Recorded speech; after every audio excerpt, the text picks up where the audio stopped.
Kwa ihinda rĩa thikũ ithatũ rĩu mĩhang'o ya Waki ndemu-inĩ ĩno ya Thwake ĩkoretwo ĩrũgamĩte kũrũmĩrĩra ikinya rĩa aruti a wĩra kũgomera wĩra magĩtetia gũcerithĩrio mĩcara yao ya mweri mũthiru wa kana. Ilikuwa tupate hiyo notice mapema kabla ya tarehe 4, labda siku 21 kabla ya siku ya malipo, lakini hatukuambiwa kwamba hakuna malipo. So kufikia tarehe 4 tukapata kwamba tunaambiwa hakuna malipo ya mwezi wa 4 na mwezi wa 5. Kũringana nao gũcerithĩrio kwa mĩcara nĩ ũndũ ũmaritũhĩirie maũndũ igũrũ rĩa ũrĩa marĩ nĩ gũkorwo ona ihinda rĩrĩ nĩ marabatara mbeca cia gũcokia ciana thukuru. Gharama ya maisha imeenda juu, alafu kuna watoto wanarudi shule.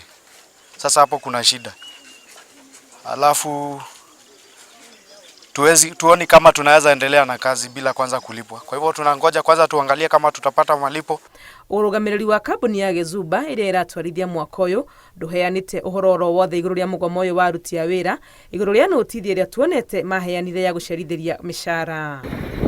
Kĩambĩrĩria-inĩ kĩa mwaka ũyũ minista wa maĩ arĩ icera-inĩ ndemu-inĩ ĩno nĩ eranĩire atĩ thirikari nĩ ĩkũgeria kweheria mĩhĩnga o yothe waki-inĩ wa ndemu ĩno nĩguo gũtigĩrĩra nĩ yarĩka na ihenya. People are waiting for this water and that's why the governor came to check and see whether we are moving at the space we had promised Kenyans. So I want to promise that this water will be ready maybe in another maximum 2 years because completion is expected to take place around 2024.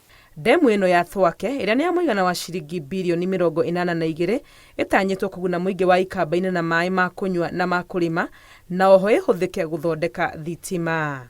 Ngĩribotera Inooro TV rĩtwa rĩakwa nĩ Wangui wa Mwangi.